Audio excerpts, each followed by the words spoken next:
Him therefore I hope to send presently, so soon as I shall see how it will go with me. But I trust in the Lord that I also myself shall come shortly. Philippians 2:23-24.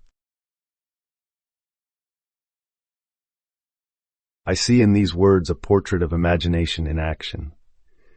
Him therefore I hope to send presently is not a promise of another man in space or time, but the movement of your own Christ power into another form. You who are I am, reach out through your human imagination, assume the garment of a friend, and lead that garment to the fulfillment of desire. It is the gospel of reconciliation. You become the other, you forgive every lack, and you guide that little form to perfection as though it already were so. Then comes the deeper jewel. But I trust in the Lord that I also myself shall come shortly. Here you turn inward. The craft of imagination has done its work in the outer. Now the I am, the divine center, returns to you. You that sent become the sender once more, confident that your creative act has ripened unseen. You trust in your own I am, knowing that what you imagined in love has already taken form. In this twofold movement lies the secret of true achievement.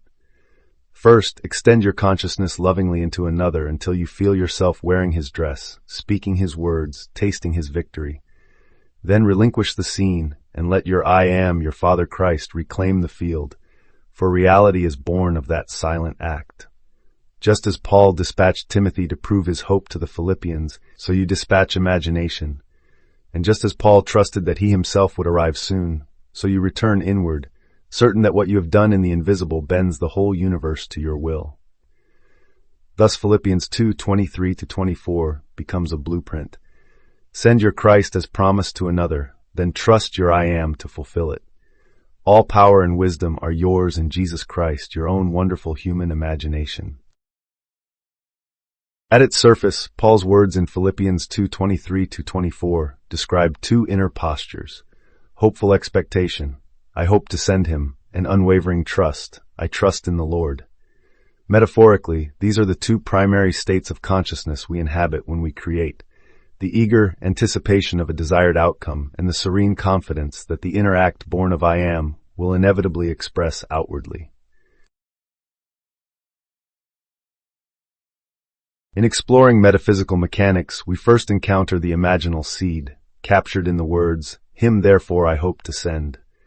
This phrase marks the very moment of conception in the mind, as if planting an idea and tenderly nurturing it until it takes root. From there, we move into what might be called the trustfulling, expressed by the declaration, I trust in the Lord. In this step, we practice a conscious surrender to the I am center, that core consciousness which breathes life into every created form. Finally, we enter the interval of gestation, where Paul's waiting period mirrors the hidden space between our inner assumption and its outward fulfillment. Though this gap remains unseen, it serves as the crucible in which imagination condenses into tangible experience, forging the world we live in from the silent depths of our belief. This passage quietly reveals that you, like Paul, are both the planter of ideas and the channel through which they emerge. Your divine gift is imagination itself, your personal Christ or creative power. When you assume a hopeful desire with feeling and then relinquish it to the silent potency of I am, you embody the twin powers of conception and fruition. Begin by gently clarifying exactly what you wish to experience, allowing a simple but vivid goal to form clearly in your mind. As you settle into that inner picture, move into a quiet, receptive state and fully assume the consciousness of I am, the fulfillment you seek, feeling that completed desire as though it already belongs to you. Once that feeling is established, release it into trust, as if you are handing your inner promise over to your own divine I am, and letting go of any lingering doubt.